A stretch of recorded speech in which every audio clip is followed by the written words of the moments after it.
Chandler and I work for WyeCycle. We've been working there for the last 3 and a bit years. And I'm Giles Hart. I've worked for WyeCycle on and off for 13 years now, mostly being in charge of sorting out recyclings, finding new ways of dealing with waste, etc. And can you explain a little bit about this project that you've been working on in Sellindge here at Potten Farm? Yes, we've introduced this Keenan composter here to take the vegetable waste from the farm shop and from the nursery and the florist and the sweepings, grain and bits and pieces from the pet shop, and we're composting it in what was originally a food mixer wagon for cattle. And it's got a big paddle inside, which is spun by a tractor PTO, and it mashes everything all up together, and in the fullness of time compost happens. And I believe basically what happens is the businesses just sort of regularly deposit their stuff in the bin. When they've got waste, they just bring it up. And then every so often it gets stirred by a tractor, and then it just basically breaks down, is that right? Yes, that's right.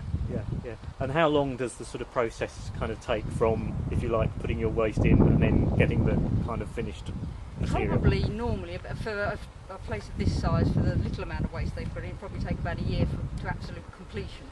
But in about 3 months you get something that doesn't look like organic waste anymore. It's got lumps of cardboard and solid lumps of vegetables in it, but it's starting to look a bit like a soil compound. And then with that finished product, what can be done with that afterwards? Well, in this case it could be just spread back on the land, ploughed in, and on a different establishment you might put it around the flower beds or something like that. It does become very friable, turns itself back into a compost-like soil. Can you see more of these sort of plants being put around it, dotted at small locations similar to this in the area? Do you think that it has the potential? It has the potential to go almost anywhere that's got the size and got the facilities to spread the compost. That's the main criteria, and you need to have a machine to turn it as well. Yeah, these are portable machines, that's the whole point. Yeah. That's why they're used on farms, previous to us sort of discovering they were really good for composting, which means you can actually take them to empty them to an area that you actually want to compost. The tractor does the emptying, you just simply put it in different gear, and the compost will fly into the side, so you can put it wherever you like on the actual site. And in terms of how you're trying to sort of promote this in the area, this is like, I know you've been doing it in Wye itself for a long time, but now you're also trying to spread it sort of beyond the village as well, and go to other areas in Kent, basically. Yes, at the moment this particular project is funded by Kent Downs and Marshes Leader, so that's the area that we've been concentrating on, only within that area on the map. But it would be nice to be able to extend it to other places. We've had a lot of interest from a lot of businesses who haven't actually come in within the scope of the funded project. And do you see this as a potential to just generally reduce the landfill sort of element of waste that's so It fills costly? niche.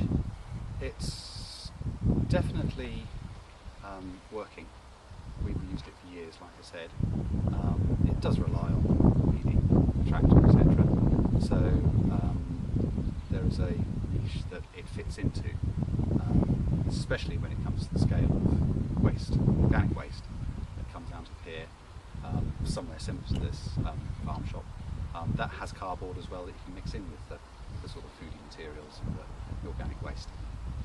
So Hugh, you provided some of the funding for this project. Can you explain what you do and where the funding comes from? Yeah, as Carl mentioned there, the Kent Downs and Marshes leader area is one of 2 leader areas in Kent, one of about 130 odd in England.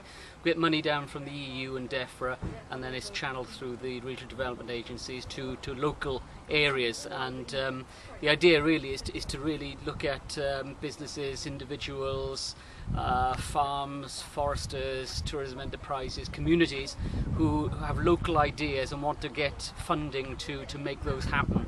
This was one that we found was environmentally beneficial. It fitted very nice with the objectives that we have in our local strategy, which is to develop a sustainable and pioneering rural economy, and it just needed a little bit of funding to get it moving, and that's what we were about. We were able to come in They went through an application process, they showed us what they were about, they had a number of examples of companies that they wanted to use. We made the decision on that, gave them some funding, and now we're looking at the whole monitoring and everything of it. As Carol says, she'd like to, the success is starting to manifest itself now, and they'd like to roll it out to other parts of Kent.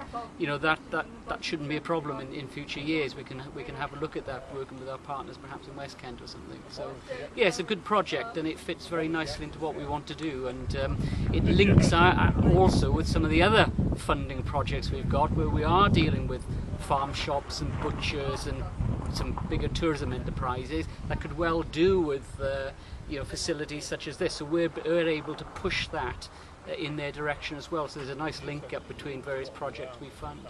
And would you say, in a way, that it's good for business at this sort of scale to sort of work together in something like this? Yeah, absolutely. Benefit more? Yes, when you come down to sort of the local levels, that knowledge, that trust, the development of the, if you like, the old rural community spirit again is very good, and it's interesting that whenever I'm travelling around the area looking at their various projects, people say, "Oh yes, we know so and so," and "Oh yeah, do you know Joe Blogs," and this, that, the other. And it's very good that we can then also provide these links as well. So people coming together in these partnerships in a local area is what it's all about, and you know, it's great to see it happening. That's right. I think that